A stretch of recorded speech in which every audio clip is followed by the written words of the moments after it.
कृष्णाय वासुदेवाय हरये परमात्मने प्रणतक्लेशनाशाय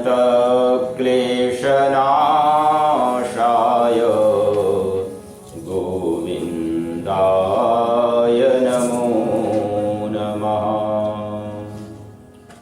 हरि बोल हरि बोल हरि बोल हरि बोल हरि बोल हरि बोल हरि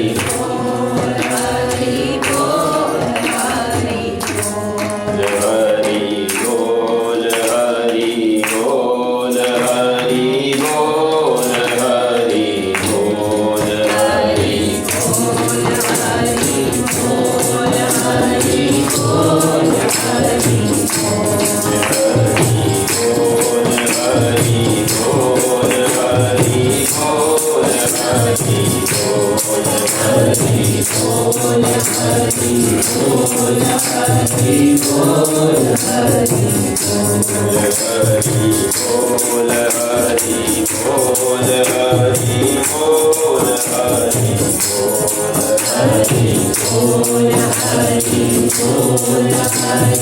बोल हरि प्यारे केशव माधव गोविंद बोल प्यारे केशव माधव गोविंद बोल प्यारे केशव माधव गोविंद बोल प्यारे केशव माधव गोविंद बोल हरि बोल हरि बोल हरि बोल हरि बोल हरि बोल हरि बोल हरि बोल हरि बोल हरि बोल हरि बोल हरि बोल हरि बोल हरि बोल हरि बोल हरि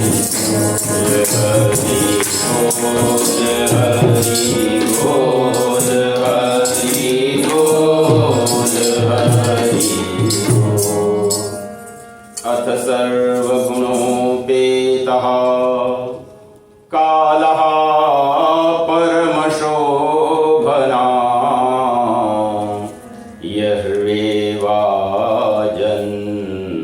यर्वेवाजन्मर्त्यं शान्तर्च ग्रहतारकम्।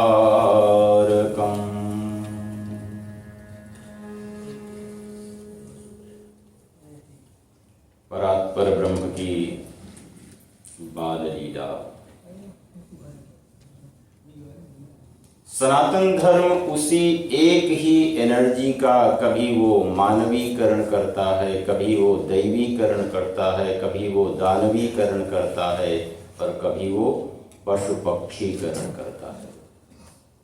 वो कहता है कि यही ऊर्जा जब परमात्मा में होगी तब कैसी दिखाई देगी, यही ऊर्जा अगर नेगेटिव बन जाएगी तब कैसी दिखाई देगी, यही ऊर्जा जब मानव के रूप में आएगी तब कैसे कैसे व्यवहार करेगी, यही ऊर्जा किसी संत के रूप में परिवर्तित हो जाएगी तब कैसी दिखाई देगी, यही काम क्रोध लोभ मोह में जब जाएगी तब किस प्रकार से दिखाई देगी। एक ही ऊर्जा के अलग अलग स्वरूप बताने का प्रयास होता है, क्योंकि अपने को यह पता नहीं कि कौन सी ऊर्जा किस समय किस रूप में बदल जाए। इसलिए धर्म यह कहता है कि भागवत यह कहती कि किसी भी प्रकार से अगर ऐसी बुद्धि बन जाए कि जो कुछ भी हमारे पास में आ रहा है वो उसी का दिया हुआ आ रहा है,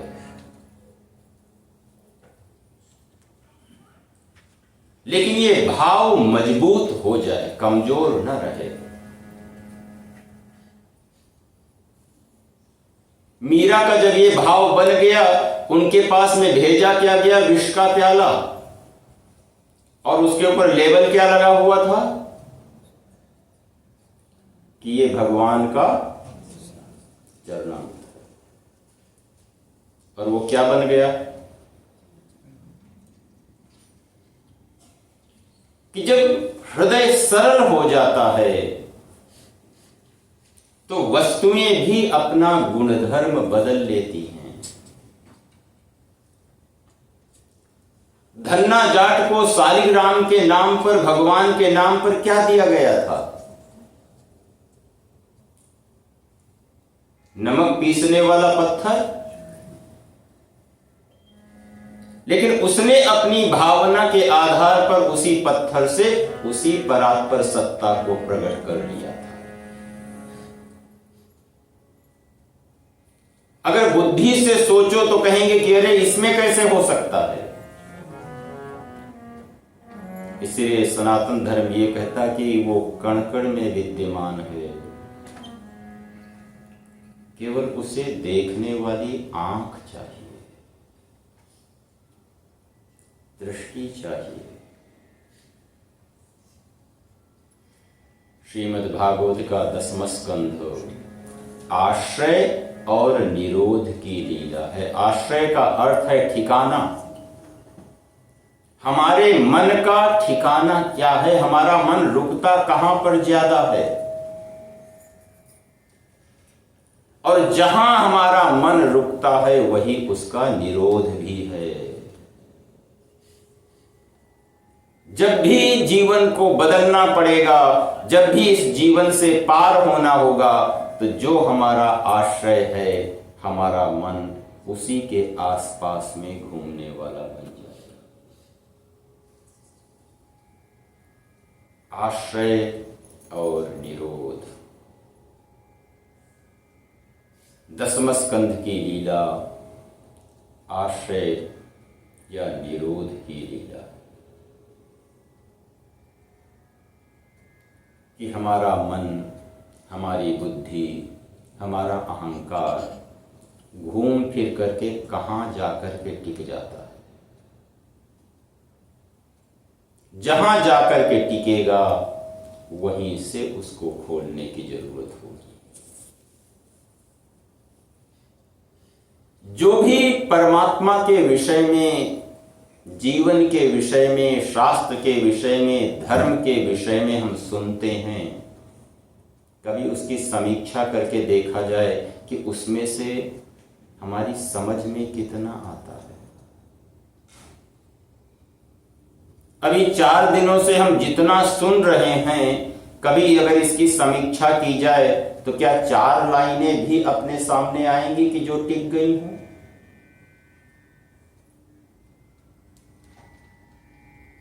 सुना बहुत है, लेकिन जो सुना हुआ है वो रुक नहीं पा रहा।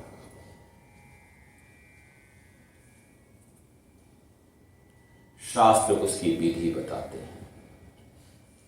अगर सुने हुए के ऊपर मनन किया जाएगा तो श्रवण मजबूत हो जाएगा। इसीलिए अपने यहां 3 आधार हैं, श्रवण, मनन और निधिध्यासन।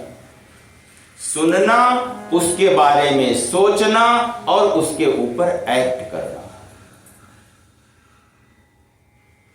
और अगर ये तीनों आधार नहीं एक साथ जुड़ पाते हैं तो श्रवण इधर से आता है और इधर से निकल जाता है। थोड़ी देर के लिए तो अपने को यह लगता है कि वो बहुत अच्छा सुना, बड़ा आनंद आया, और उसके बाद में जब झोली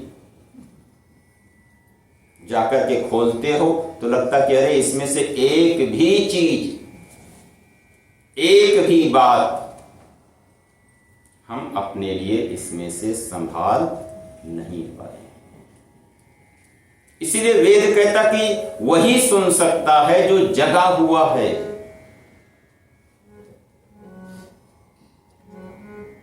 उत्तिष्ठ जागृत प्राप्य वरान निरोध। उठने की जरूरत है, जागने की जरूरत है। तो यदि ध्यान से, मनन से सुना जाता है तो वो सुना हुआ जल्दी समझ में आता है। कल के प्रकरण में देवकी और कंस की चर्चा चल रही थी। भाई और बहन का प्रेम।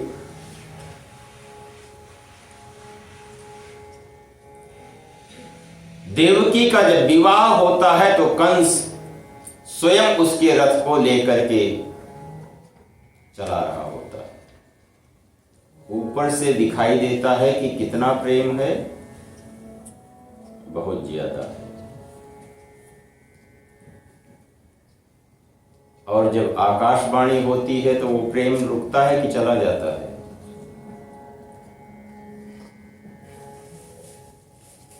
जैसे ही आकाशवाणी हुई कि अस्या स्वाम अष्टमो गर्भो, कि देवकी का 8वां गर्भ ही तुम्हारा हंता होगा, भाव बदल गया।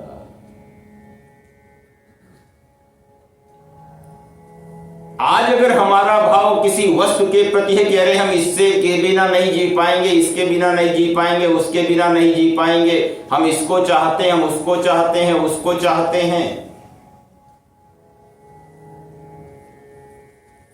और अगर परिस्थितियां बदल जाएं तो, और जैसे ही भाव बदल गया, जिसको हम आई लव यू कह रहे थे उसी को आई हेट यू कहने लगे। जिसको इतने प्यार से वो छोड़ने के लिए जा रहा था, आज जैसे उसको पता चलता है कि इसके आने वाली संतान से हमारी मृत्यु हो जाएगी, तो वो उसी का वध करने के लिए तैयार है। कंस क्या है? अभिमान है जीवन का। क्या अभिमान को मारा जा सकता है? नहीं मारा जा सकता। इसीलिए कोई भी सिवाय परमात्मा के इनके साथ में कोई संघर्ष नहीं कर पा रहा है। अभिमान को ना तो समझाया जा सकता है, ना तो लड़ाई करके उसके साथ में जीता जा सकता है। केवल उसके साथ में उसकी मनमानी के अनुसार जो उसकी डिमांड है उसी को पूरा करके जीता जा सकता है। इसलिए वसुदेव क्या कहते हैं उससे कि जो भी देवकी की संतान होगी वो हम तुमको देते जाएंगे।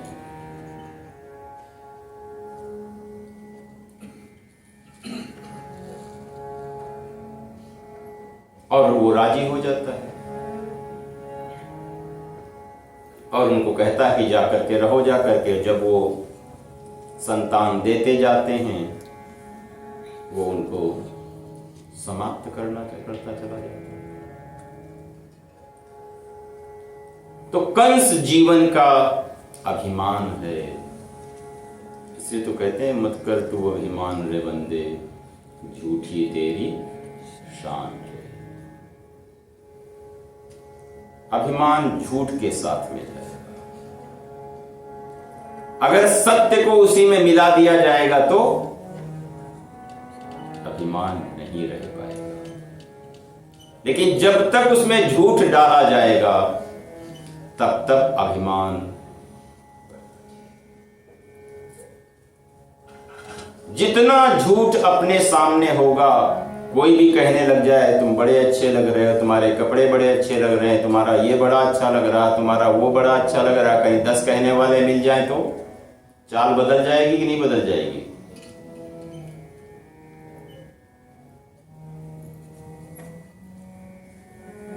कंस जीवन का अभिमान है। और ये बढ़ता कैसे है? उल्टा सीधा सुन करके।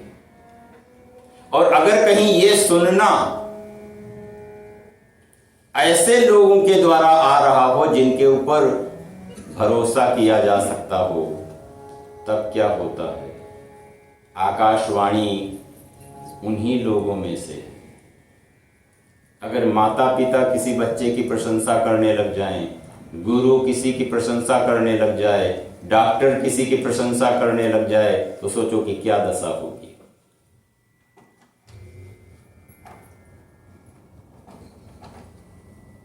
अभिमान बढ़ता किस चीज से? उल्टा सीधा सुन करके। और हम उस चीज को प्रमाण मान लेते हैं कि लोग ये कह रहे हैं, लोग ये कह रहे हैं, लोग ये कह रहे हैं। सबसे बड़ा रोग, कुछ तो कहेंगे लोग। लोगों का काम है कहना, उसकी समीक्षा अपने को करनी होती है। कि जब भी कोई कुछ कह रहा होता है तो उसके पीछे उसका अपना कोई न कोई अर्थ है। और सुनने से होता क्या है कि बुद्धि भ्रमित हो जाती है। अब सोचो कि अगर 4 लोग अपने को अच्छा कह रहे हैं और 3 लोग अपने को बुरा कह रहे हैं, तो हमारी बुद्धि क्या मानेगी? अच्छा मानेगी कि बुरा मानेगी? और अगर सही दृष्टि से वो सोचेगी तो भ्रमित हो जाएगी। और बुद्धि का भ्रमित हो जाने का मतलब यह है कि बुद्धि की शक्ति जो है वो बढ़ गई है। इसलिए पहले दिन कहा जाता था कि संशय, मोह और भ्रम, तो हम जो भी सुनते हैं वो केवल सुनने तक ही सीमित नहीं है। ये सुनना जाकर के हमारी बुद्धि को व्यवस्थित भी कर सकता है और हमारी बुद्धि को भ्रमित भी कर सकता है। आकाशवाणी से जैसे ही सुना कि इसका 8वां गर्भ हमारा काल होगा, अगर कंस की बुद्धि व्यवस्थित होती तो वो ये भी व्याख्या कर सकता था कि जो भी पैदा हुआ है उसको मरना तो होता ही होता है। ये चीज तो अभी भविष्य की बात कह रहे हैं। ऐसा तो नहीं कि वो 1 महीने के बाद में पैदा हो जाएगा और तुरंत ही हमें मार देगा। अगर कुछ ऐसा अपने जीवन में होता, अब देखो, बिना कहे हुए, बिना आकाशवाणी के अगर कोई कह दे कि जो चीनी है वो हमको मार देगी, बात सही है कि गलत है? अगर बिना किसी आकाशवाणी के कोई कहे कि नमक जो है वो हमको मार देगा, घी जो है, तेल जो है वो हमको मार देगा, और एक्सरसाइज जो है वो हमको जिंदा कर देगी, किसकी बात मानेंगे? एक्सरसाइज वाले की या कि चाट मसाले वाले की? ये निर्भर करता है कि हमारी मनोदशा किस तरफ हमें लेकर के जा रही है। अगर प्रकृति अभिमानी होगी, तमोगुणी होगी, तो वो गलत व्याख्या ही हर चीज की करेगी। वो ये भी सोच सकता था कि भाई अमर तो कोई है नहीं, और फिर अकेले ही देवकी का बेटा थोड़ा होगा, उसकी मां भी तो साथ में है, उसका पिता भी तो साथ में है। हो सकता है कि हम लोग समझा भी ले जाएं कि भाई ऐसी क्या दुश्मनी है। लेकिन उल्टा सीधा सुन करके, ऐसे लोगों से सुन करके जिन पे हमारा भरोसा हो,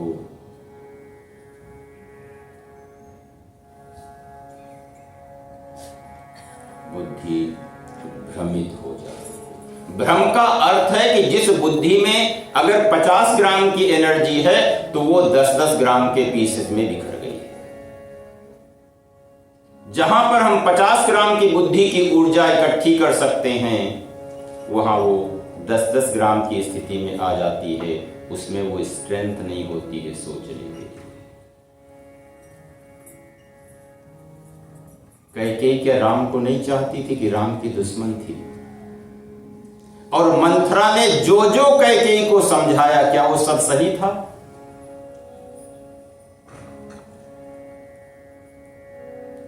तो जो कुछ भी हम अपने कानों से सुनते हैं, अगर वो प्रामाणिक नहीं है, वो सही नहीं है,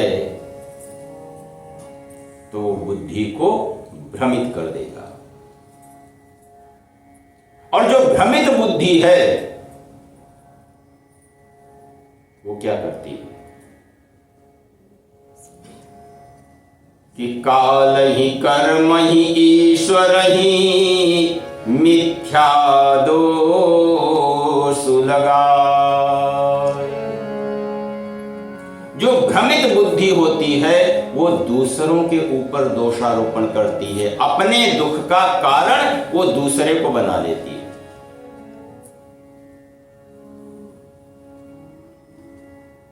जो न तरई भव सागर नर समाज अस पाई, सो कृत निंदक मंदमती आत्मा हन गति।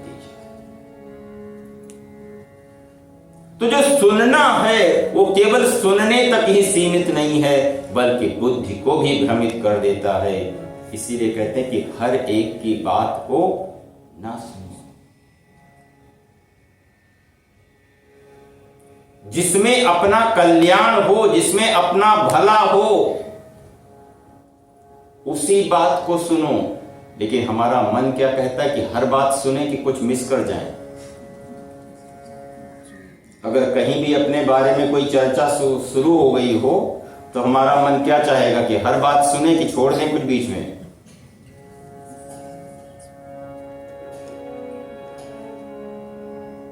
हर बात सुनना चाहता है। और जितना, अब यही देखो ना, भ्रम कहां से पैदा हो गया। कहीं ऊपर से थोड़ा टपका है। और अपने को कहीं स्कूल में नहीं पढ़ाया जाएगा कि हाउ कंफ्यूजन इज जनरेटेड। हमारे मन में, हमारी बुद्धि में भ्रम कहां से आ जाता है? तो भ्रम सुनने से और देखने से आ जाता है। कंस ने जैसे ही सुना, उसको लगता कि आकाशवाणी तो सच बोलती है, वो झूठ नहीं बोल सकती है। और भाव,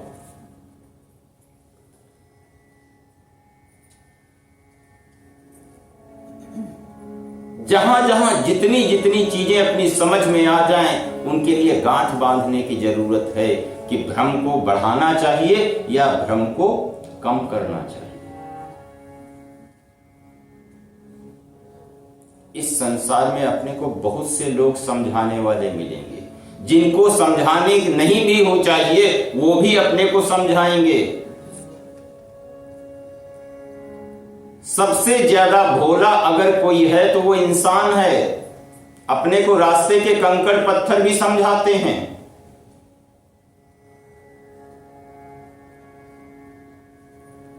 रजत सीप महाबार जिमी, यथा भानु करवारी, यद्यपि मृषा तिहु काल महु, भ्रमन सकई भोग डाल। एक बार अगर बुद्धि में अपने भ्रम पैदा हो जाए तो उसको टालना, हटाना इतना आसान नहीं है।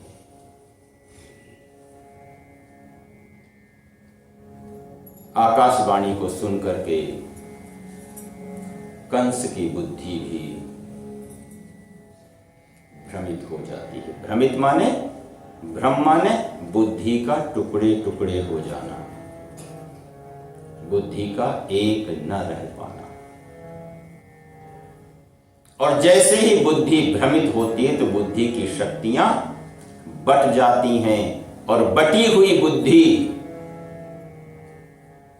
इंद्रियों के कंट्रोल में आसानी से आ जाती है।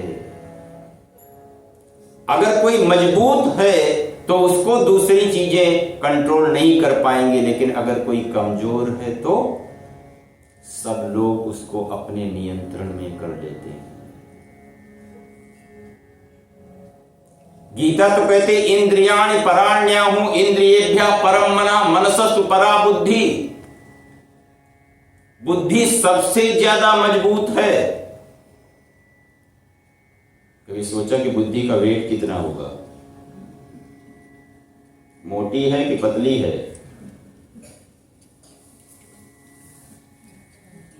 बुद्धि मोटी है कि पतली है?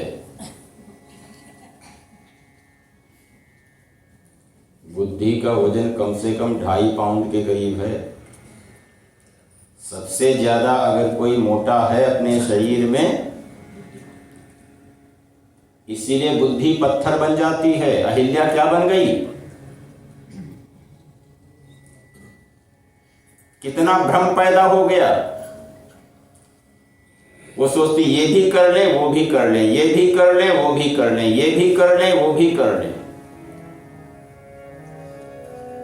एक तरफ ऋषि की सच्चाई को भी एंजॉय किया जाए और दूसरी तरफ इंद्र का ऐश्वर्य भी एंजॉय किया जाए। भ्रम का मतलब कि बहुत सारे रास्तों पे एक साथ चलना, बहुत सारी नावों पे एक साथ पैर रखना, तो डूब जाएगी नैया।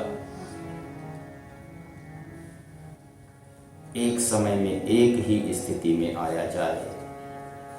अभिमान भ्रम से बढ़ता है,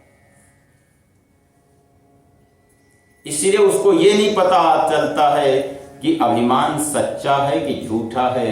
उसको यही लगता है कि नहीं, अभिमान जो है वो सच्ची है।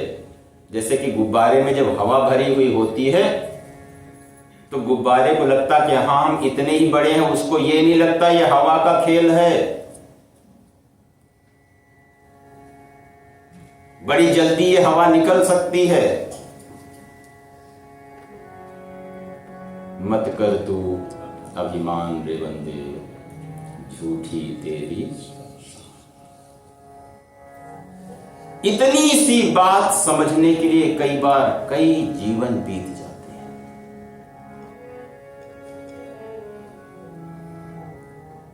इसलिए गीता कहती कि व्यवसायात्मिका बुद्धि समाधौ न विधीयते। जब बुद्धि बहुत सारे भागों में बट जाती है तो वो एकाग्र नहीं हो पाती है, कंसंट्रेट नहीं हो पाती है, अपनी एनर्जी को अननेसेसरी, अनावश्यक बर्बाद करती रहती है। अपने पास में इतनी ऊर्जा है कि हम बड़े आराम से, आनंद से, सुख के साथ में रह सकते हैं, लेकिन इन्हीं वृत्तियों के कारण हमारी ऊर्जा अनावश्यक बिना काम के खर्च होती रहती है।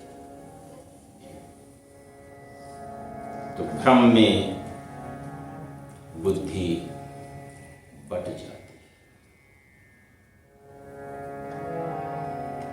और जब उसी के कारागार में, कंस के ही कारागार में कृष्ण का प्रादुर्भाव होता है, अवतार होने जरूरी नहीं है, लेकिन अवतार से होता क्या है कि जो बुद्धि है वो उसी सत्य को परम सत्य के व्यवहार के माध्यम से बड़ी जल्दी, आसानी से समझ लेती है। इसलिए सनातन धर्म में निराकार के साकार होने का कॉन्सेप्ट लेकर के आया गया कि जब वो एनर्जी अलग अलग रूपों में उतर करके आती है तो क्या करती, वो अपने स्वार्थ के लिए आती है या जगत के कल्याण के लिए आती है। तो जब अवतार हो जाता है तो उसी ऊर्जा से आराधना का आधार मजबूत हो जाता है,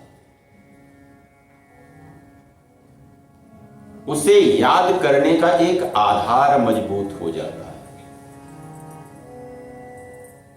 जिन्होंने भी उसे देखा या उसका अनुभव किया, एक बार का अनुभव पूरी जिंदगी के लिए पर्याप्त हो जाता है कभी कभी, लेकिन वो एक्सट्रीम एक्सपीरियंस होना चाहिए। जब तक किसी भी चीज का, किसी भी तत्व का, चाहे वो अच्छा हो या बुरा हो, एक्सट्रीम एक्सपीरियंस नहीं होगा तब तक वो टिकेगा नहीं। मन में लगेगा कि शायद हाँ नहीं, ऐसा नहीं, इसमें ये खराबी थी, दूसरे में नहीं होगी, दूसरे में थी, तीसरे में नहीं होगी, तीसरे में थी, चौथे में नहीं होगी।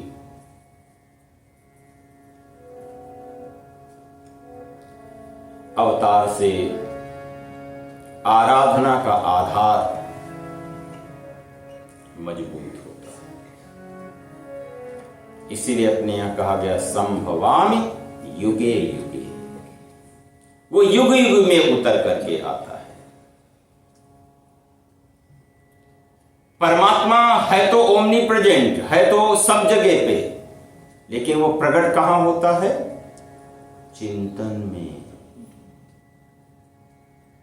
अगर इंडिविजुअल लेवल पे देखा जाए कि जो सब जगह परमात्मा है, उसे चिंतन में लेकर के आ जाया जा सकता है। और एक बार अगर कोई विषय हमारे चिंतन में आ गया तो वो जाएगा नहीं। विक्रेतु कामा किल गोपकन्या मुरारी पादार्पित चित्त वृत्ति। गोपियां बेचने क्या जा रही हैं? दही। लेकिन उनके चिंतन में कौन है? कृष्ण है। तो वो दही बेचती हैं क्या? दध्यादिकं मोहवशादवोचत् गोविंद दामोदर माधवेति। जब मुरारी पादार्पित चित्तवृत्ति हो गई, जब चिंतन बदल गया, तो ये अंतर ही समाप्त हो जाता है कि हम क्या कर रहे हैं। कर्म की एक सीमा होती है।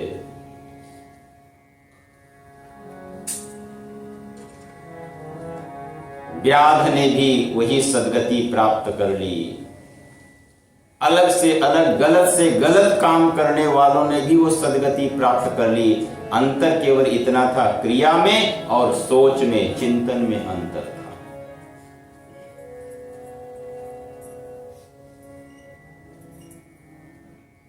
तो जो चिंतन में यदि आ जाए तो प्रकट हो जाता है। चिंतन का मतलब है किसी की प्रीति, किसी का प्रेम मन से निकल करके बुद्धि में समा जाए। सोचने का काम किसका है? मन का।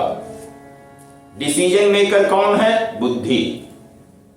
संकल्प विकल्पात्मकम मनः निश्चयात्मिका बुद्धि। जो डिसीजन मेकर हमारे अंदर है वो बुद्धि है, और जो सोचने का काम करता है वो मन। चिंतन मन में होता है,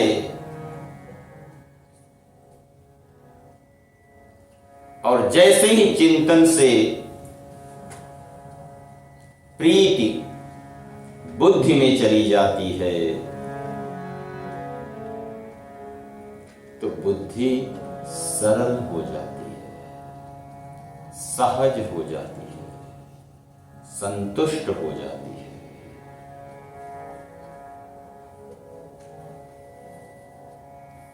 इसीलिए धर्म ने साधना के लिए आधार बताए कि हृदय शुद्ध होगा तो वो आ जाएगा।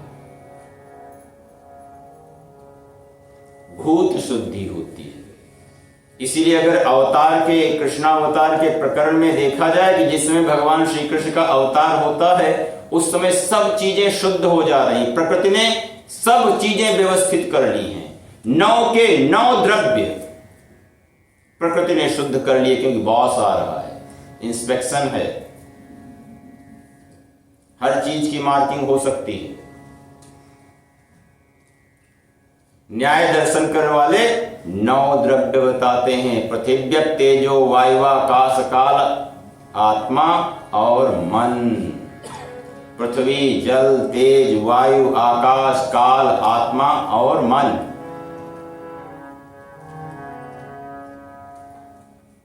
दिशाएं भी शुद्ध हो जा रही हैं, मन भी शुद्ध हो जा रहे हैं। कालः परम शोभना, काल भी शुद्ध हो जा रहा है। इन 9 की शुद्धि होती है। कभी सोच करके देखो कि कंस को आकाशवाणी में क्या सुनाई दिया, कौन सा गर्भ मारेगा उसको? 8वां। और प्रकृति ने शुद्धि कितने की? 9 की। 8 का अंक अच्छा होता है या 9 का अंक अच्छा होता है? 8 की काउंटिंग जैसे जैसे करते चले जाओगे, हर स्टेप में वो बढ़ेगा या कम होता जाएगा? 8 टाइम 2 16, 6 + 1 8 टाइम 3 2 + 4। और 9 को कितनी बार भी आप मल्टीप्लाई करते चले जाओ, हर बार जब भी टोटल करोगे उसका कितना निकलेगा? थोड़ी सी अगर समझ होती कि भैया 8 का मतलब यही है कि धीरे धीरे सब चीजें अपने आप खत्म हो जाएंगी, तुम नहीं भी खत्म करोगे तो भी।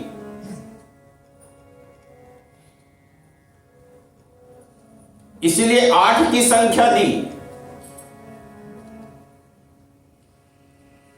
8 से जो भी बना है, 8 माने प्रकृति, इसलिए देवी के हाथ देखो कितने हैं। भूमिरापो नलो वायु खम मनो बुद्धिरेव च अहंकार इति यं मे भिन्ना प्रकृति अष्टधा। ये 8 प्रकार की प्रकृति है। जो संसार है ये किसकी रचना है? प्रकृति की रचना है, जो धीरे धीरे अपने आप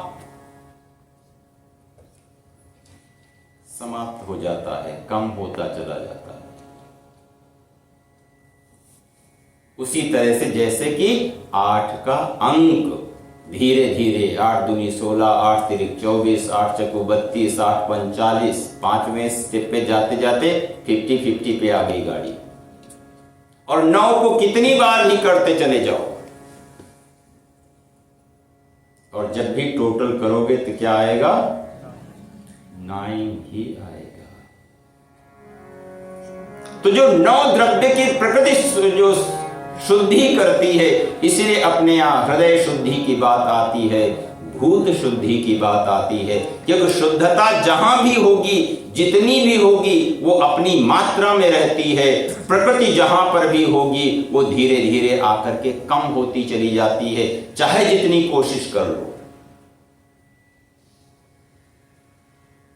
प्रकृति का अर्थ ही है कि वो धीरे धीरे कम होती चली जाएगी।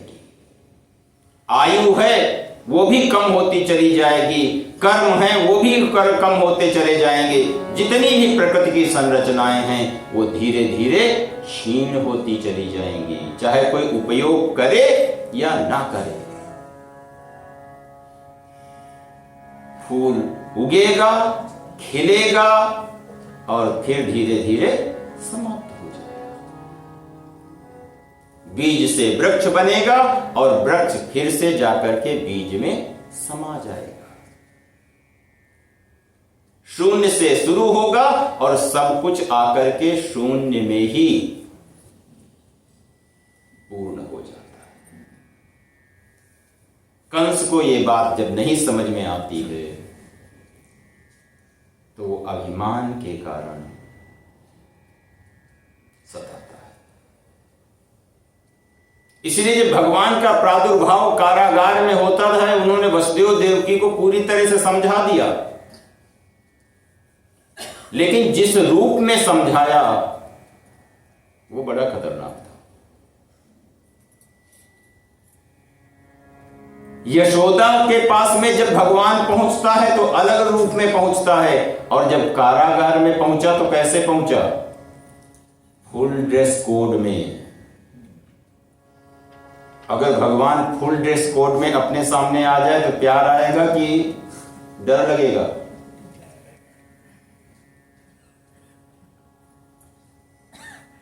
फुल ड्रेस कोड, शंख चक्र गदा पद्म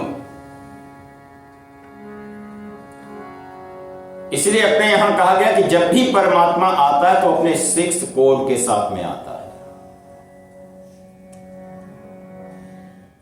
षण्णाम भग इति ऋणाहा, जो 6 प्रकार के भग हैं वो जब पूरे के पूरे होते हैं इसीलिए उसका नाम होता है भगवान। पूरे के पूरे 6 कोड के साथ में आया। लेकिन यशोदा के पास में वो 6 कोड में नहीं गया, सारे के सारे अपने कोड अनकोड करके गया। इसीलिए यशोदा का जो उसके साथ में संबंध है, जो प्यार है, वो बिल्कुल अलग होता है। यशोदा उसको मारती भी हैं, यशोदा उसके कान भी पकड़ती हैं, यशोदा उसको बांध भी देती हैं, लेकिन देवकी और Vasudev yes sir yes sir yes sir yes sir में लगे हुए हैं।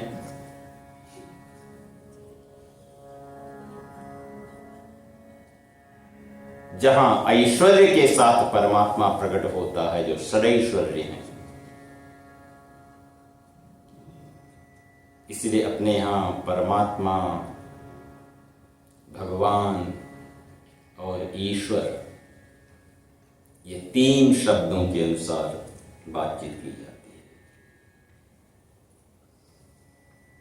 है। द्रौपदी देवकी ने साहस करके कहा कि महाराज हमने तो सुना था कि आप बालक बन करके आने वाले हो।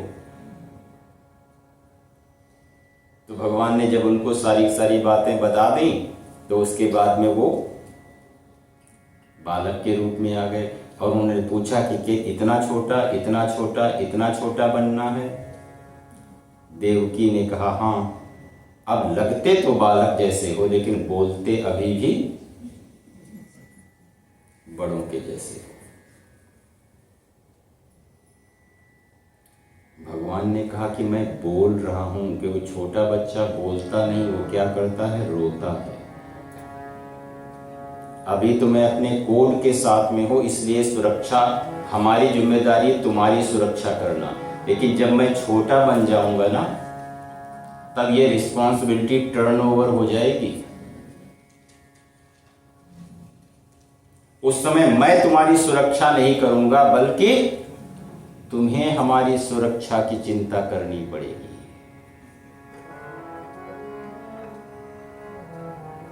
देवकी की गोद में बाल रूप में कृष्ण आ जाते हैं, लेकिन रोते नहीं। उन्होंने कहा कि ऐसा करो कि हमने रोने वाला हायर किया हुआ है, और अगर यहां रोए तो यहां पर रोना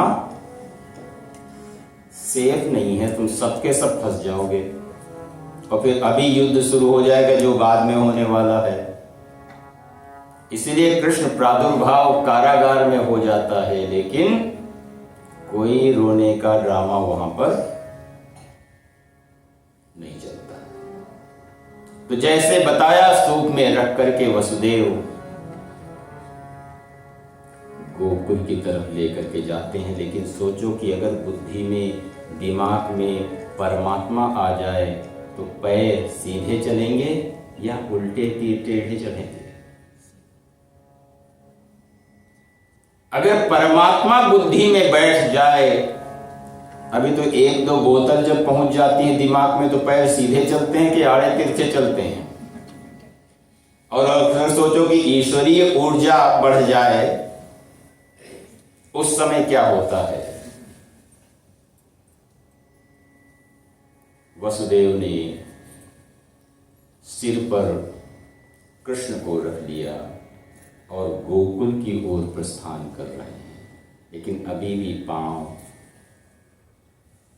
लड़खड़ा रहे हैं। मेरे जर्जर हैं पांव, संभालो हरि, मेरे जर्जर हैं पांव, संभालो हरि, मेरे जर्जर हैं पांव, संभालो हरि, मेरे जर्जर हैं पांव, संभालो हरि,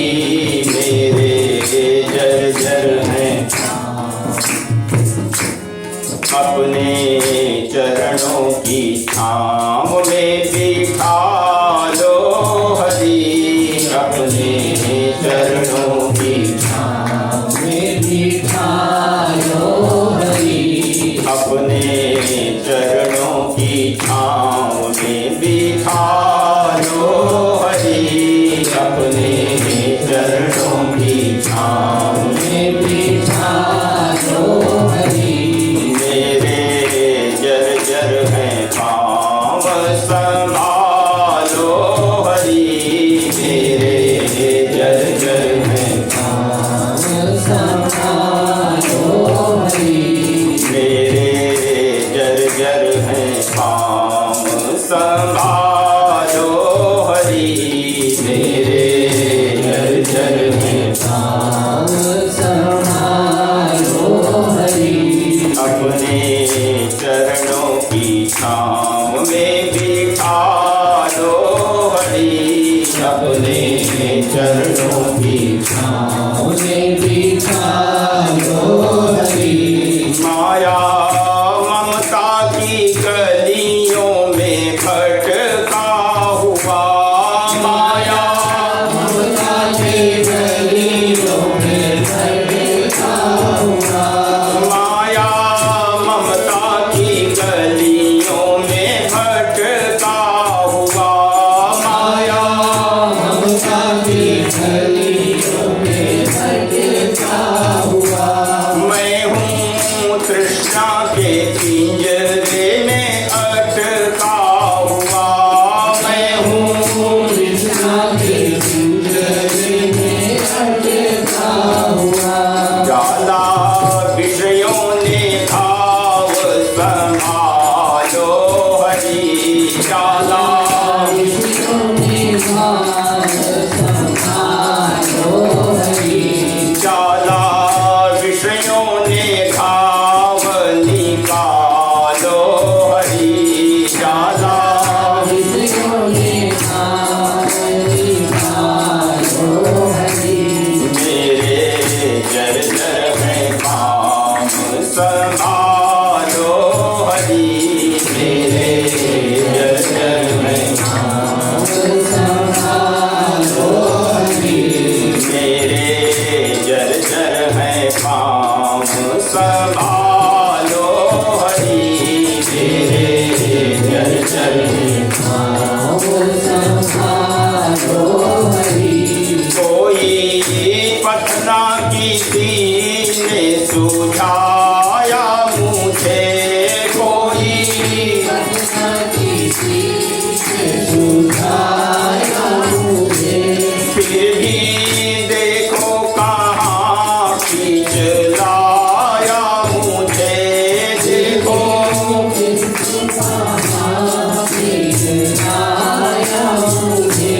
तुमसे मिलने का चाव मिला लो हरि, तुमसे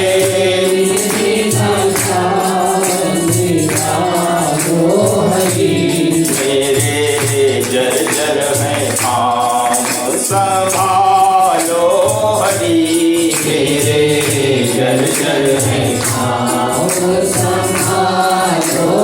मेरे जर्जर हैं पाँव संभालो हरि, मेरे जर्जर हैं अपने चरणों की छाँव में बिठा लो हरि, अपने चरणों की मेरे जर्जर हैं पाँव। तो जब द्रव्यों की शुद्धता हो गई, शुद्धि से होता क्या है कि मन की प्रसन्नता बढ़ती है। जितनी ज्यादा शुद्धि उतनी ज्यादा मन की प्रसन्नता। इसलिए भागवत में कहते हैं कि एतस्मात् परम किंचित मनः शुद्धि। प्रेम से बड़ा मन को शुद्ध करने के लिए और कोई साबुन नहीं बना हुआ। जिससे प्रेम होगा उसके प्रति हमारा मन साफ। स्वार्थ में अदला बदली चल सकती है, लेकिन जहां प्रेम होगा वहां शुद्धता चाहिए। कभी कभी तो लौकिक स्नेह भी अलौकिक सत्य को प्रकट कर देता है, क्योंकि प्रेम में इतनी शक्ति। जहां एक तरफ ये मथुरा है, मथुरा का एक अर्थ है देह सुख। मथुरा माने देह का सुख।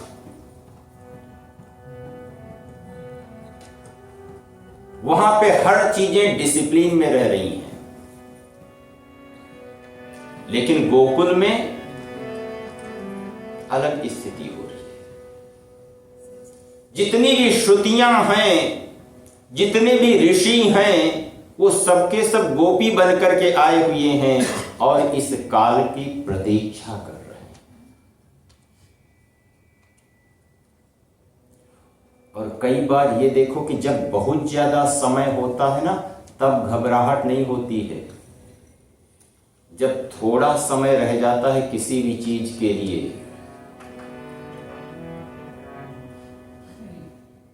घबराए क्यों बावरी,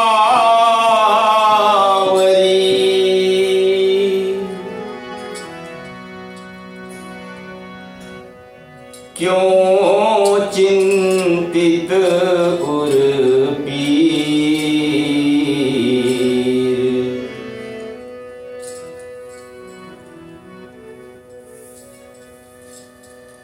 जो उसके साथ में जुड़े हुए रह रहे हैं, घबराए क्यों बावरी, आएंगे चितचोर।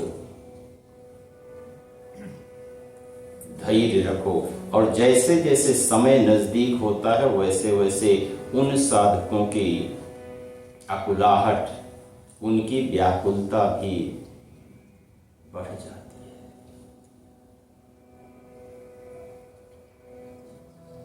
आशा रख पगली आएंगे, आशा रख पगली आएंगे, आशा रख पगली आएंगे, आशा रख पगली आएंगे, आएंगे हरि आएंगे, आएंगे हरि आएंगे,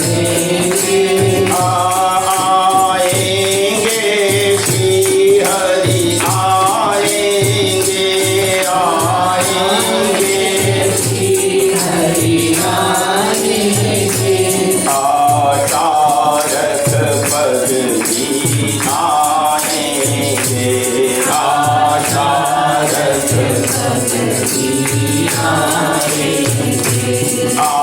आशा रख पगली आएंगे, आशा रख पगली आएंगे, आशा रख पगली आएंगे, आशा रख पगली आएंगे, आशा रख पगली आएंगे, आशा रख पगली आएंगे, आशा रख पगली आएंगे, आशा रख पगली आएंगे, हरि आएंगे, हरि आएंगे, हरि आएंगे, हरि आएंगे, हरि आएंगे, हरि आएंगे, हरि आएंगे, हरि आएंगे, आशा रख पगली आएंगे, आशा रख पगली आशा रख भगनी आएंगे। तो जब यमुना को पार करते हैं, यमुना बड़ी विकराल बन जाती है, क्योंकि यमुना भी भगवान की एक पत्नी है। कथाकार कहते हैं कि जैसे यमुना में उफान आ रहा था, तो वसुदेव जी की दाढ़ी देख करके यमुना जी शांत हो गए कि अरे ससुर जी की कहीं ये पहले से ही कुछ और गड़बड़ न कर दें कि कह रहे कि बड़ी उद्दंड बहू मिली हुई है। तो वो देखना चाहती थी भगवान का मुख, और कन्हैया कहता अगर तुम मुख देखने के लिए आओगे तो पिताजी जो हैं, इसलिए वो क्या करते हैं कि अपना चरण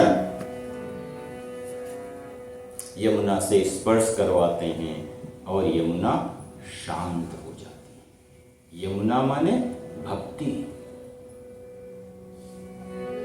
ये सूर्य सुता है। सूर्य की 3 संतानें हैं, एक है शनि, एक है यम और तीसरी है यमुना।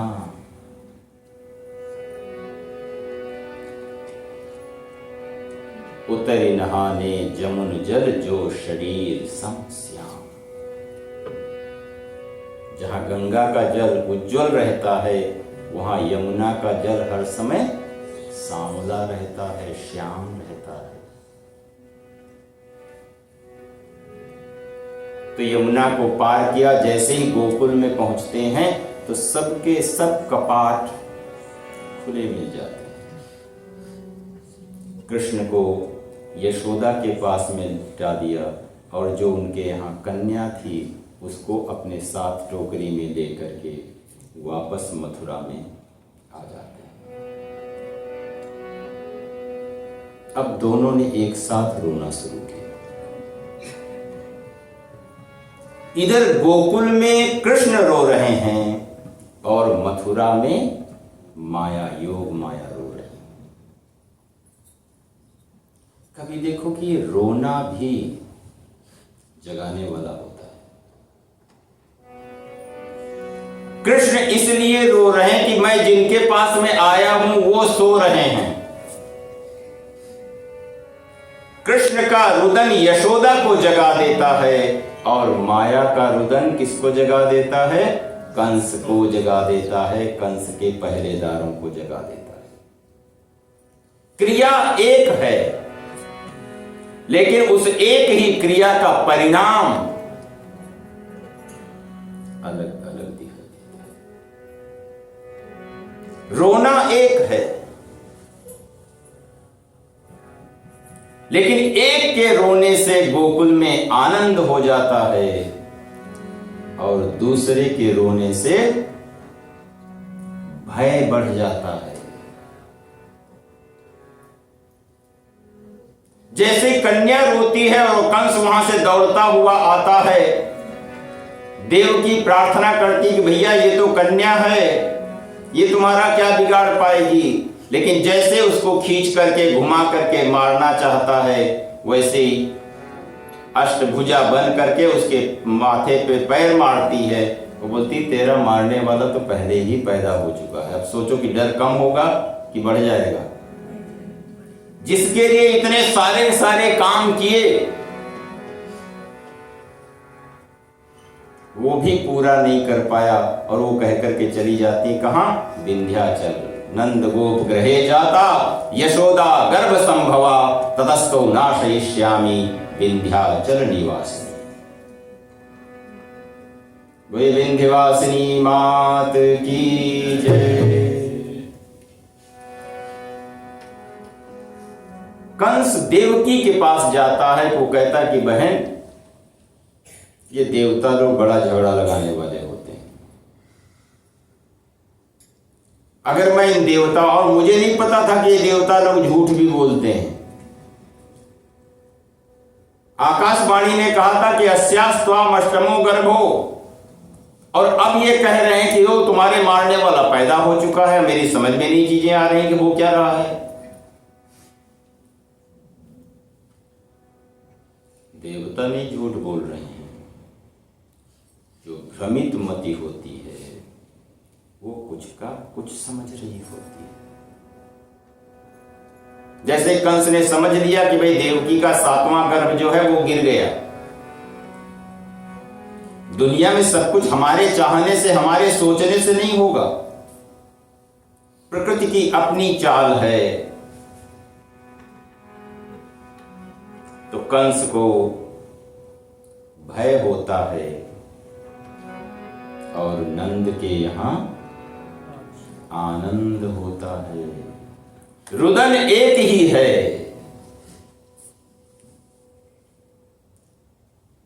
वो गोकुल में अर्थात हृदय में आनंद पैदा कर देता है। देखो, जब भक्ति में होते हो, किसी की स्मृति में होते हो, नाम जप में होते हो, जब एक पराकाष्ठा हो जाती है तो आंखें अपने आप रोने लग जाती हैं। उस रोने से दुख होता है या आनंद होता है? लेकिन मथुरा में देह सुख में क्या होता है?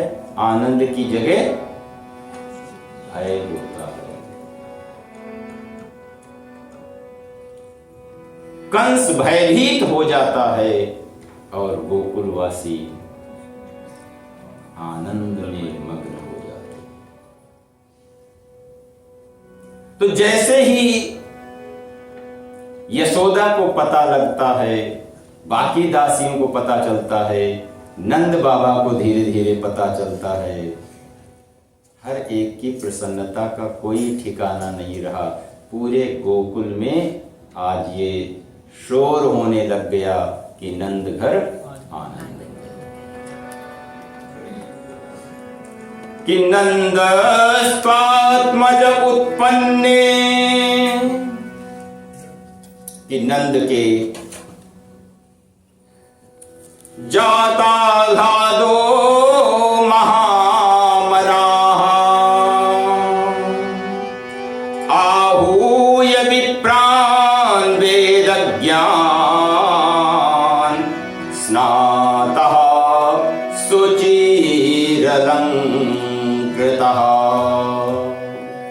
बड़ी जल्दी जल्दी से सारी सजावट हो गई, क्योंकि प्रतीक्षा जो इतने समय की थी, क्योंकि गोकुल माने हृदय, और वो किसके बिना खाली था? कृष्ण के बिना। हृदय बिना कृष्ण के बिना परमात्मा के खाली।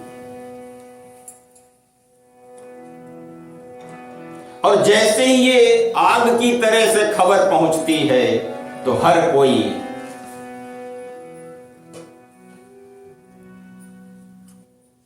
उत्साह में एक ही तरफ आ रहा है, और वो स्थान क्या होता है? नंद का घर। चलो देख आए नंद घर लाला हुआ, चलो देख आए चलो देख आए नंद घर लाला हुआ, चलो देख आए लाला हुआ, कुल उजाला हुआ, लाला हुआ, लाला हुआ, कुल उजाला हुआ, लाला हुआ, चलो देख आए नंद घर लाला हुआ, चलो देख आए नंद घर लाला हुआ, चलो देख आए नंद घर लाला हुआ, चलो देख आए नंद घर लाला हुआ।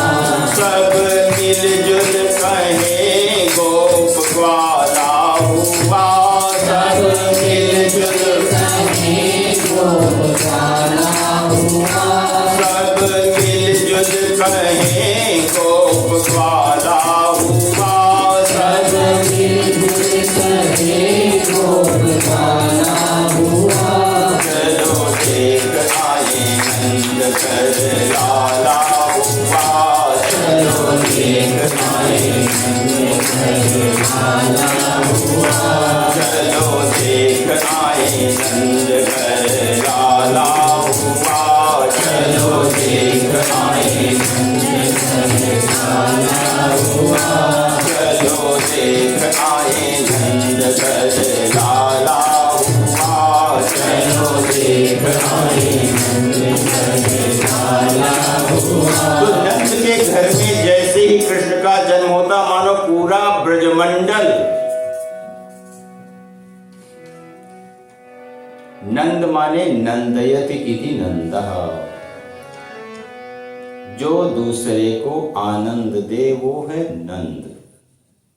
यशो ददातीति यशोदा, जो दूसरे को यश दे, जो दूसरे को क्रेडिट दे, उसका नाम है यशोदा।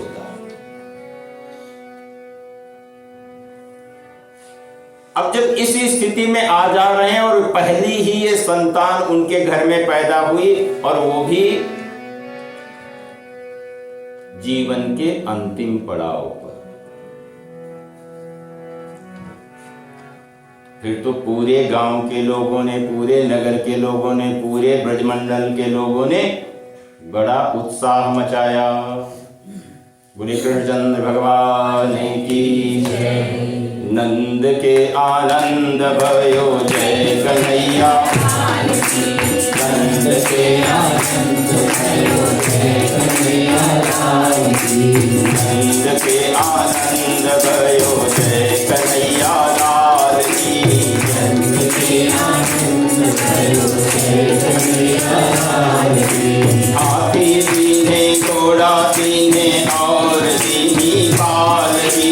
हाथी दीने घोड़ा दीने और दीनी पाल की।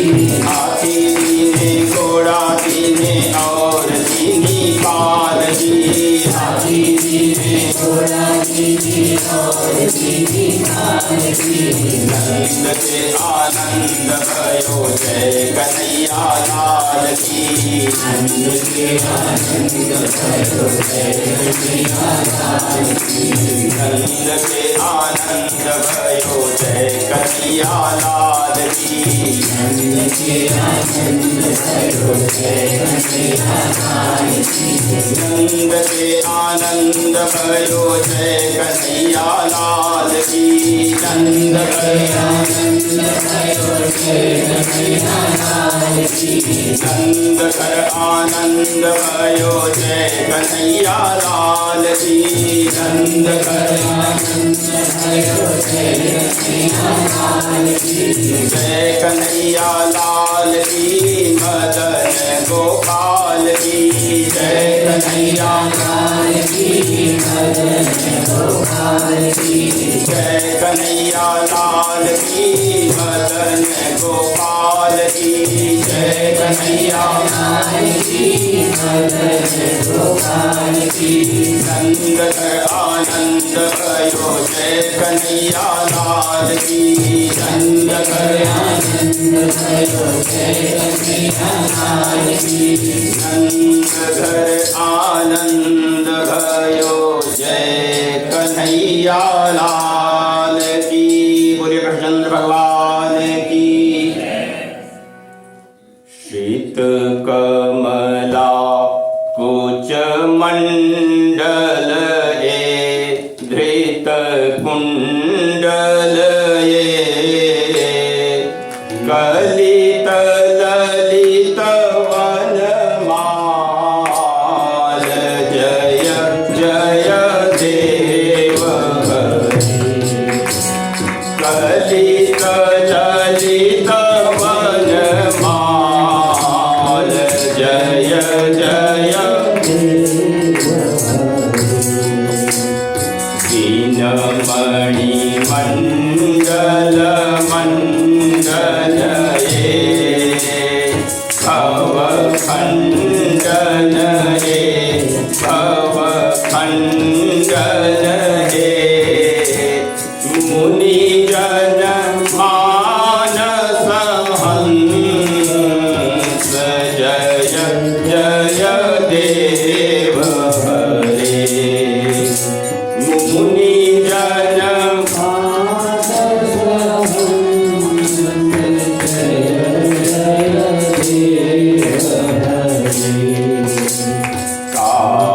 कमनीय विषधर गंजन जनरंजन यदुकुल नलिन दिनेश जय जय देव हरे यदुकुल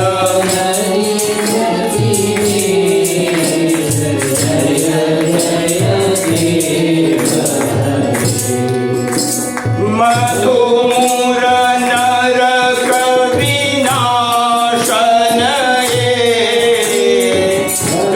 गरुड़ासन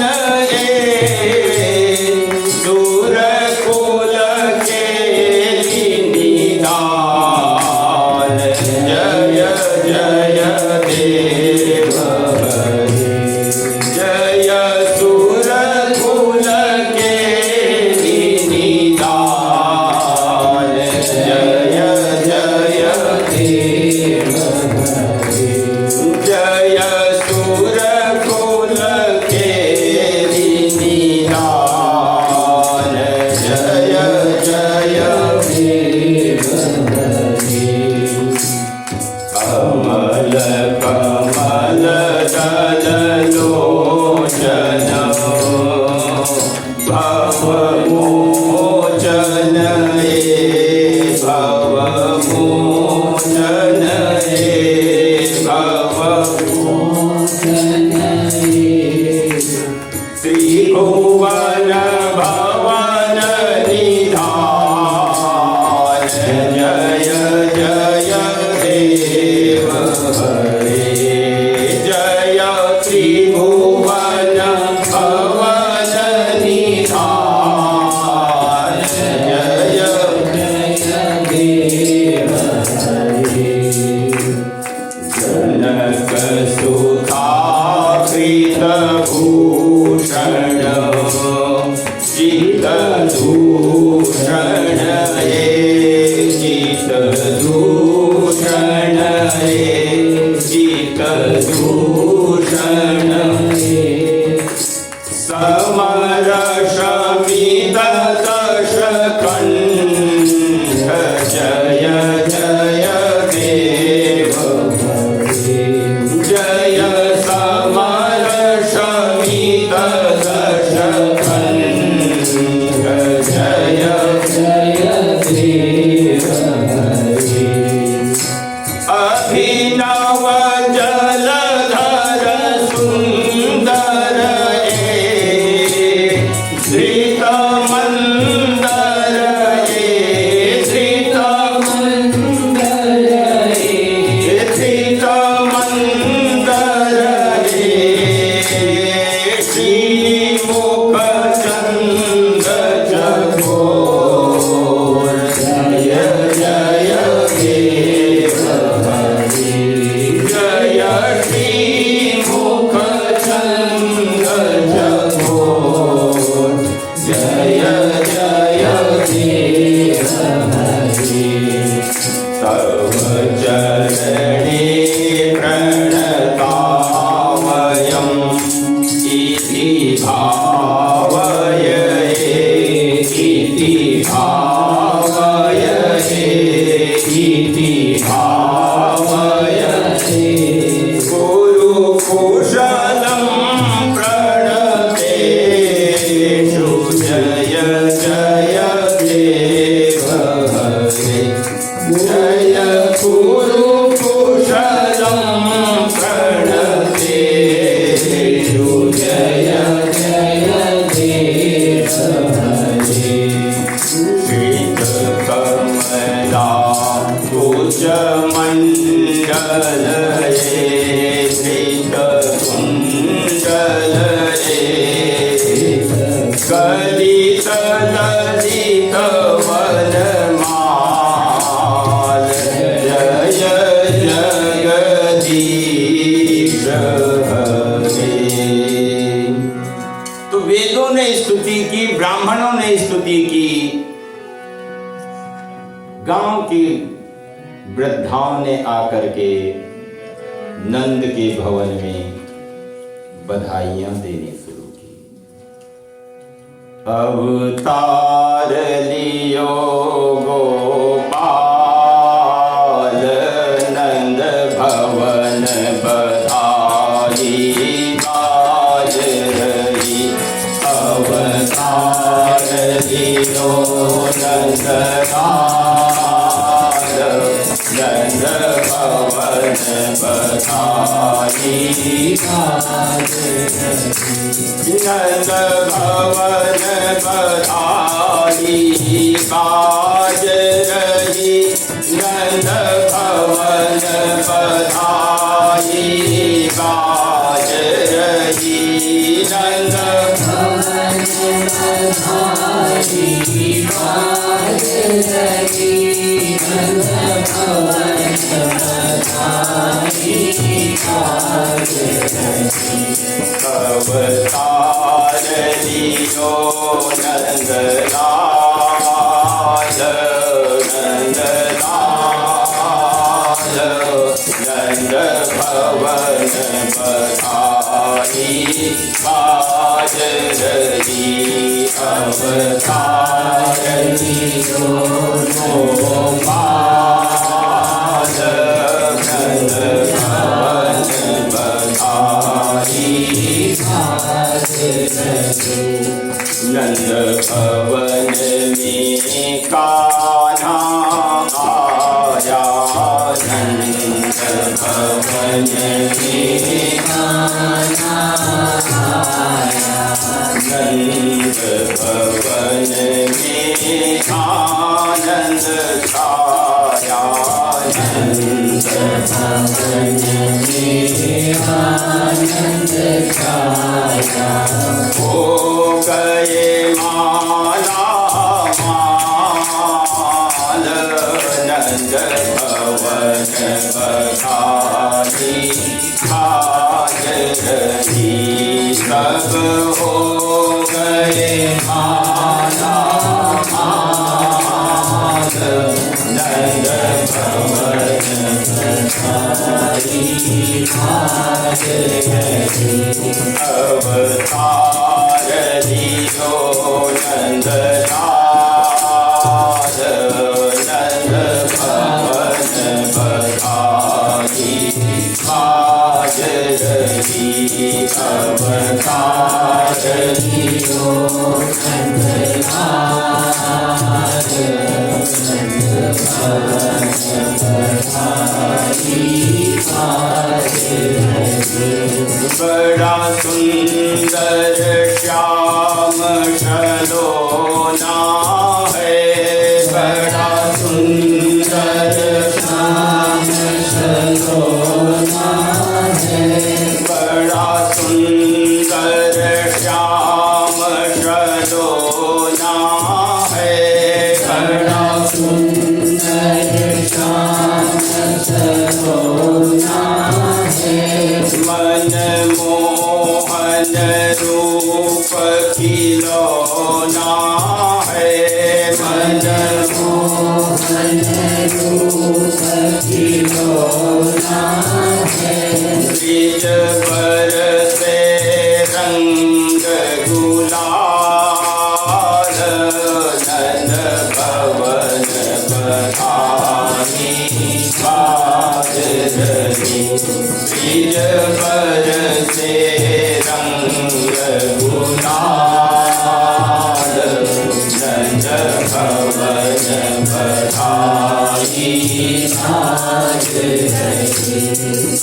अवतार लियो नंद लाल नंद भवन बधाई बाज रही। अवतार लियो नंद लाल नंद भवन बधाई बाज रही। गोप्यः समश्रिष्ट मणिकुंडल निष्कंठ्य चित्रांबरापति विशाशिखाच्युतमाल्यवर्षा नंदालयं सबलया व्रजतिर्विरेजु व्यालोलकुण्डलपयोधर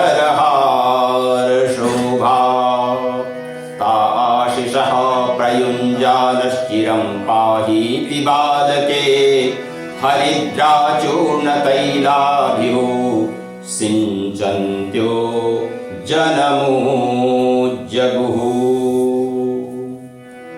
तो नंद के घर जो आनंद इतना ज्यादा बरसा नंदोत्सव का, सारी सारी पोल पट्टी खुल गई। कंस को क्लियर हो गया कि जो आकाशवाणी ने कहा था ना कि तुम्हारे मारने वाला कहीं न कहीं पे आ गया है, तो उसने अपनी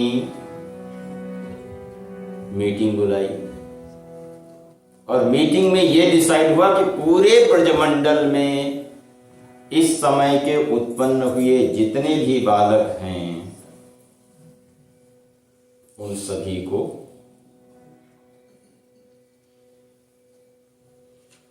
मरता क्या न करता। तो इधर नंद बाबा कंस को कर देने के लिए जाते हैं और कंस को कर देने के बाद में जब वो वसुदेव जी से मिलने के लिए जाते हैं तो वसुदेव जी उनसे ये नहीं कहते कि मेरा बेटा तुम्हारे घर में है, पर सुखे सुखित्वम इति प्रेम लक्षण। दूसरे के सुख में सुख मान लेना और ना तो अपना दुख बताते हैं, केवल उनसे ये कहते हैं कि देखो कि ब्रज में बड़े उत्पात होने की आशंका है, तुम्हें शीघ्रातिशीघ्र अपने भवन में अपने घर में चले जाना चाहिए।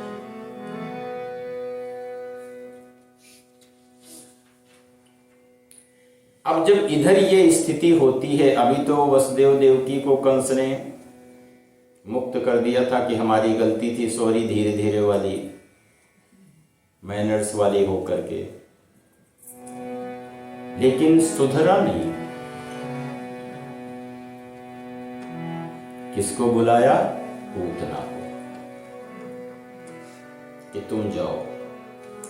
और पूतना का जो वर्णन श्रीमद् भागवत में है वो कहते हैं कि पूतना ने इस तरीके का नंदः पतिवचः शौरेर नम्रशेति विचिन्तयन् हरिं जगाम शरणं मुत्पातागम शंकितः। उत्पात के आने की आशंका से नंद बाबा मथुरा से नंदगांव की तरफ चल देते हैं। रास्ते में आते समय उनको पूतना दिखाई दी। कंस क्या सोचता है कि हमें मारने वाला कोई पूत ही होगा। पूत माने पवित्र। अभिमान को अपवित्रता नहीं मार सकती है, पवित्रता ही मार सकती है। तो जो पूत है, जो पवित्र है, उसको लाने के लिए, उसे समाप्त करने के लिए किसी न किसी पूतना को ही, पूतानपि नयति, जो पवित्र से पवित्र लोगों को भी उठा करके ले आती है, उसका नाम है पूतना। ज्ञानी नाम अपि चेतांसी देवी भगवती ही सा बलादा कृष्य मोहाय।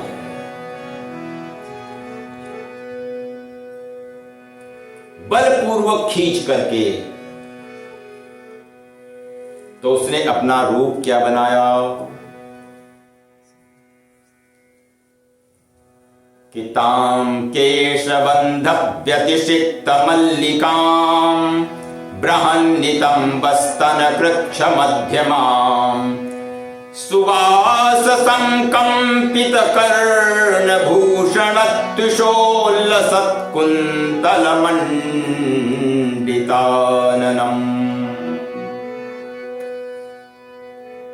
उसने जितना सोना उस समय मिल सकता था, सिर से लेकर के पैर तक, वो पूरा का पूरा अपने उस पे लाद लिया था। कपड़े जितने से जितने ब्रांडेड उस समय के हो सकते थे, वो सारे के सारे तो बालग्रहस्तत्र विचिन्वति शिशून् यदृच्छयानंद ग्रहे सदंतकम् बालम प्रतिच्छन्न निजोरु तेजसं ददर्श तल्पेऽग्निमिवाहितं भसि। पूतना ब्रजमंडल में घूमती हुई और अपने को ब्रज के अनुसार, गोकुल के अनुसार, नंदगांव के अनुसार उसने अपने आप को ढाला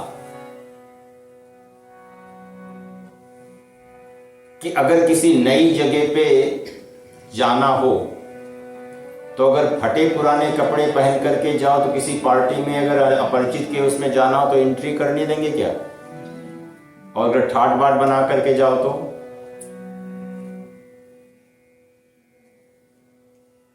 तो पूतना ने अपना पूरा ठाट बाट बनाया और इसीलिए वो इतनी समृद्ध लगती है कि कोई उससे ये पूछने की हिम्मत नहीं कर पाता कि तुम कहां से आई हो, कौन हो, ये तो बताओ। ऐसे घर के अंदर घुसती चली जा रही हो। जैसे कुछ लोग होते हैं ना कि अगर लड़की वाले पूछते तुम किधर, तो बोलते हम लड़के वालों की तरफ से, लड़के वाले पूछते हैं तो हम लोग लड़की वाले की तरफ से हैं। और खा पी करके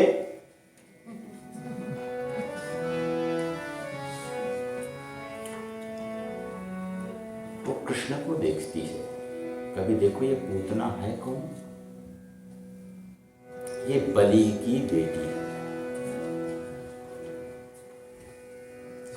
जिस समय बलि को वामन ने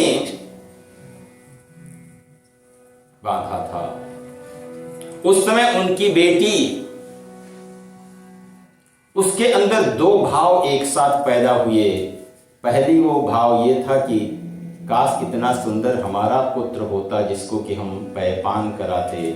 और जब उन्होंने बलि को बांध लिया तब कहा कि अगर मेरा बेटा होता तो इसको दूध में जहर मिला करके पिला देती।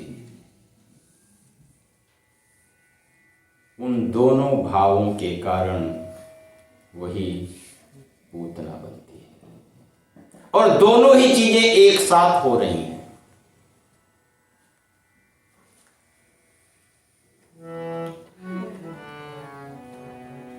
और उसने यशोदा को धमकाया कि तुमको पता नहीं इतनी देर से तुम ढोल मंजीरा बजाने में लगी होगी, इसको कितनी भूख लगी होगी। और ये कहते कहते उसने कृष्ण को अपनी गोद में उठा लिया और जैसे कृष्ण को गोद में उठाया और अपना स्तन उनके मुंह में दे दिया। भागवत की भाषा समाधि की भाषा है।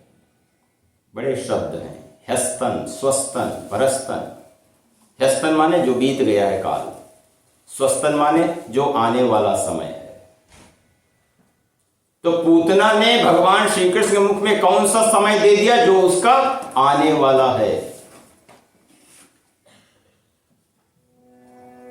इसलिए जब सुखदेव को बताया गया कि अहो बकीयं स्तन कालकूटं जिघांसया पाय यदप्यसाध्वी, कि सोचो कि जिस पूतना ने विष भरा दूध पिलाया था, जब उसको मां जैसी गति दी, तो सोचो जो उनका नाम याद करते होंगे उनके लिए उनके पास में क्या गति होगी। लेभे गतिम धात्रिचितां ततोऽन्यं कं वा दयालुं शरणं व्रजेम। किसकी शरण में जाएंगे? अब पूतना ने कन्हैया को पकड़ करके जैसे ही स्तन दिया, उसके बाद में भगवान ने क्या किया? चराचरात्मा सनिमीलिते क्षणः, भगवान ने अपनी दोनों आंखें बंद कर ली। भगवान ने कहा कि अगर हमारी आंखें अगर देखी तो इसकी पोल पट्टी खुल जाएगी कि बाहर से जो दिखाई दे रहा है वो अंदर से नहीं है, जो अंदर से है वो बाहर से नहीं, क्योंकि हमारे पास कपट नहीं चल सकता। दूसरे कथाकार कहते हैं कि लगता है कि इस संसार से निकलने के दो ही मार्ग हैं, एक मार्ग है सूर्य का और एक मार्ग है चंद्र का। तो सूर्य भी कह रहे हैं कि मेरे रास्ते से जाने वाली ये नहीं है, चंद्रमा कह रहे हैं कि मेरे रास्ते से भी ये जाने वाली नहीं है। महाराज मैं तो इसको अपने अपने रास्ते से नहीं ले जाने वाला हूं, आपको इसके लिए अपना नया रास्ता बनाओ। कि चराचरात्मा सनिमेलिते क्षया। अनेक प्रकार की उत्प्रेक्षाएं होती हैं। भगवान ने धीरे धीरे, कुछ कथाकार कहते हैं कि कन्हैया ने भगवान शिव को याद किया कि महाराज मैं यहाँ आया तो था माखन मिश्री खाने के लिए, और देखो पहले ही दिन क्या मिला, और मेरी आदत नहीं है, आपको आदत पड़ चुकी है, तो महाराज कुछ आकर के हेल्प करो ना। चराचरात्मा सनिमीलिते क्षणः। और जैसे ही भगवान ने पूतना के दूध के साथ में उसके प्राणों को पीना शुरू किया कि सा मुंच मुंचालमिति प्रभाषिणी निष्पीड्यमानाखिल जीवमर्मणि विवृत्य नेत्रे चरणौ भुजौ मुहुः प्रस्विन्न गात्रा क्षिपति रुरोदः। जैसे ही उसके प्राण खींचने लग गए, अब सोचो जब प्राणों के ऊपर संकट आ जाए तो बाहर का बनावटीपना सही रहता है कि खुल जाता है।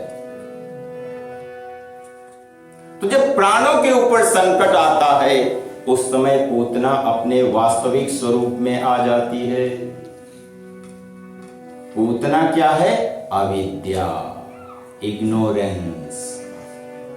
ये पंच पर्वा है, अविद्या, अस्मिता, राग, द्वेष और अभिनिवेश। इसीलिए जब वो गिरती है तो उसका शरीर कितने कोष का होता है? कहा कि 5 कोष का।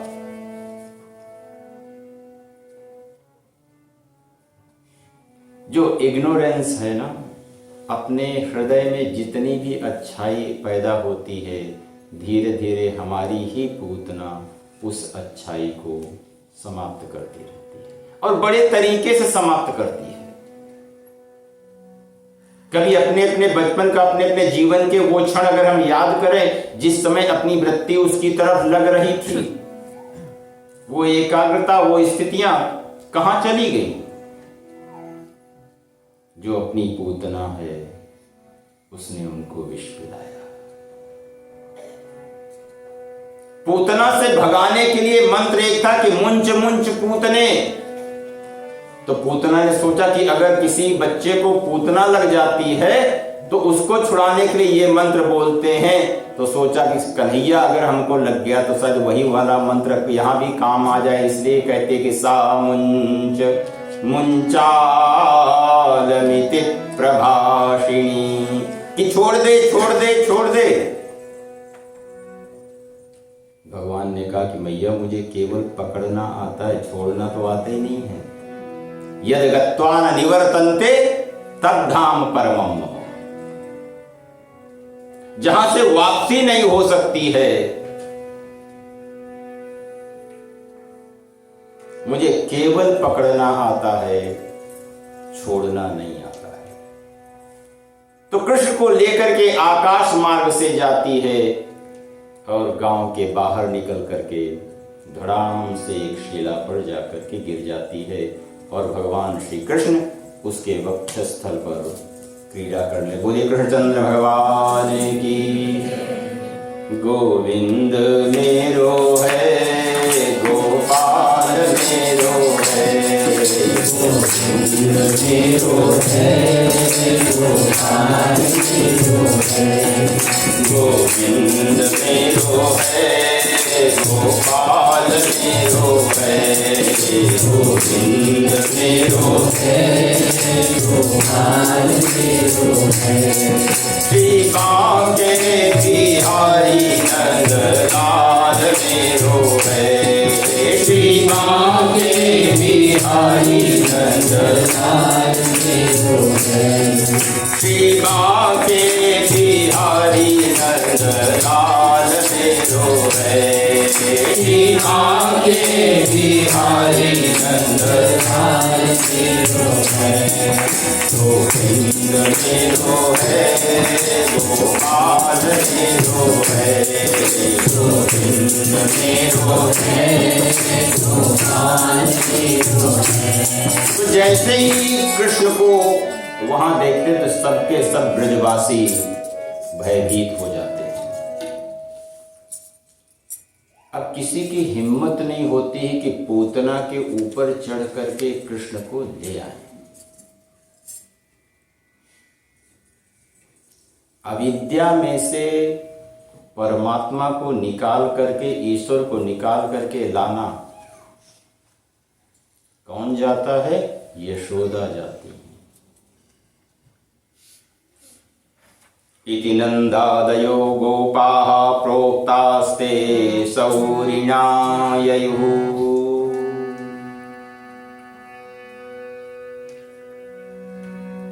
यशोदा उठा करके लेकर के आती हैं, देखती हैं, साफ करती हैं, कुछ और हुआ तो नहीं। सब गोपियां मिलकर के उनकी रक्षा का विधान करती हैं, और उनकी रक्षा का विधान किससे? गाय की पूंछ से उनको चारों तरफ से घुमाती हैं कि अगर कोई नजर लग गई होगी, कुछ और हो गया होगा तो वो तुम ठीक हो जाओगे। और फिर घर लेकर के आती हैं, दूध पिलाती हैं कि भाई सब कुछ ठीक ठाक तो है। तो पहले ही दिन या 5वां दिन होता है जन्म का, पूतना आ जाती है। छठ पूजा से पहले, षष्ठी पूजा से पहले, इसीलिए 5वें दिन आती, क्योंकि अविद्या जो है वो पंच पर्वा है, उसके 5 अंग हैं।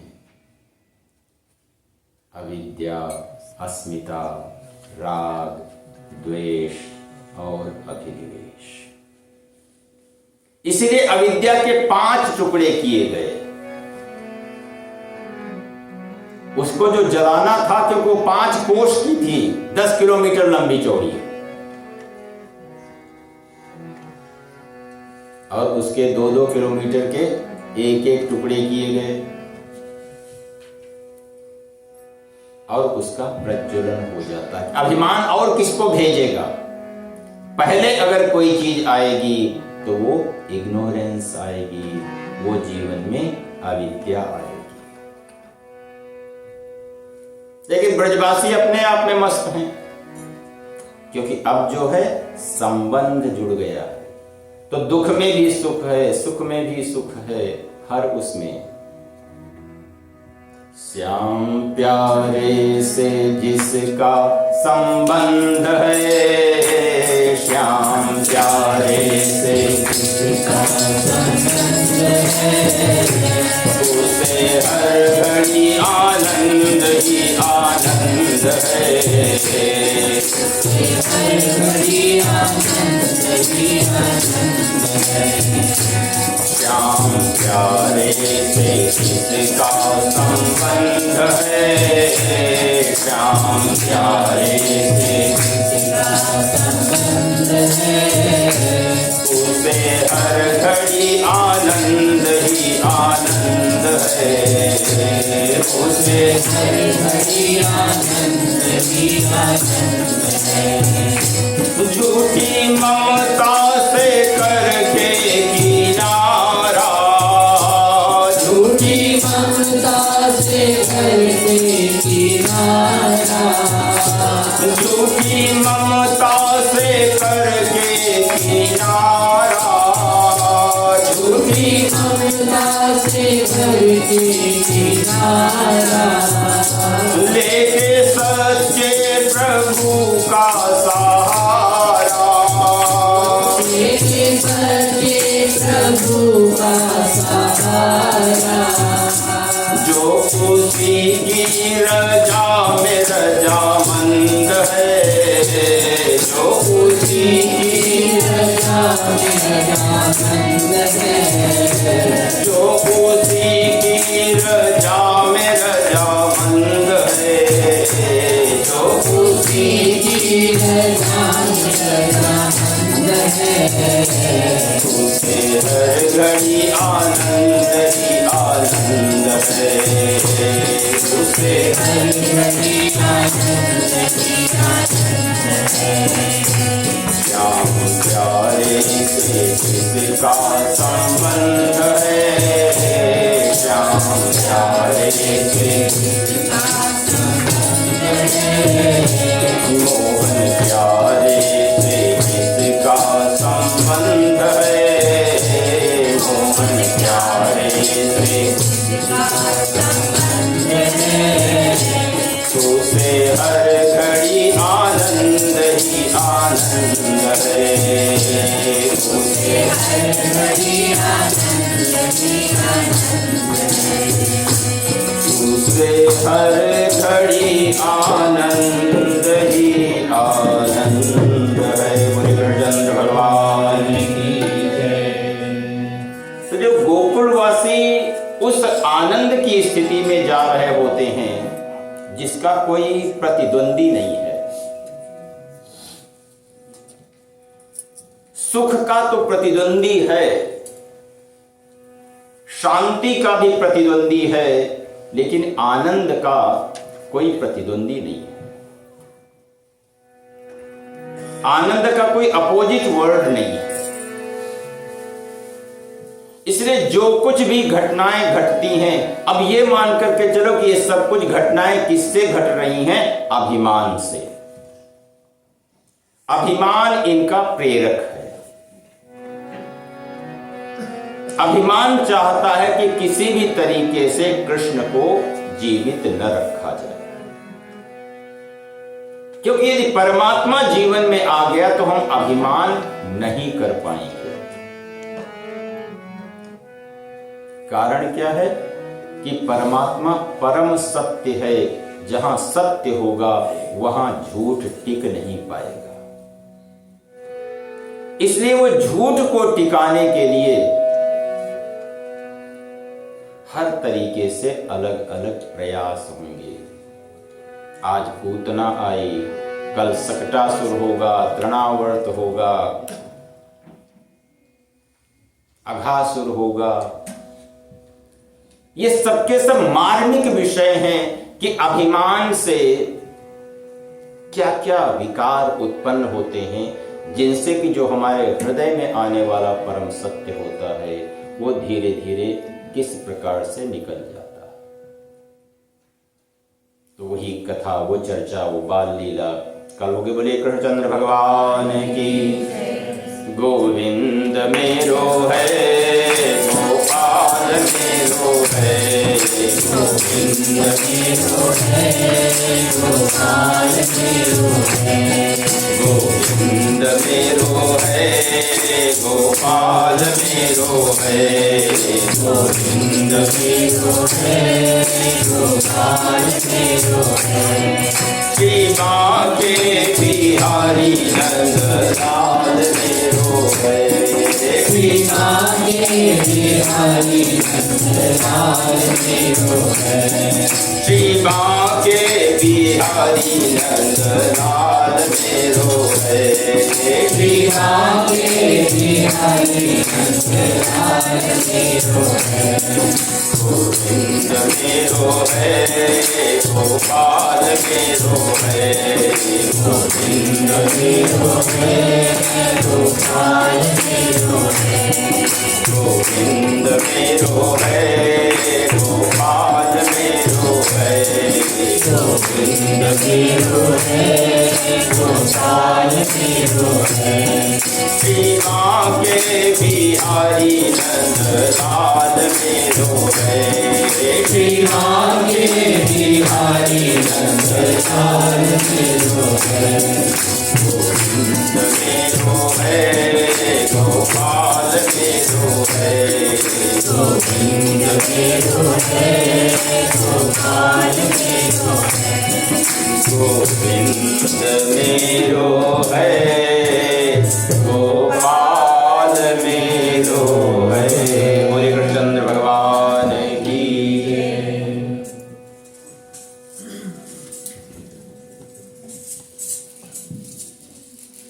नमस्कार सभी भक्तजनों को।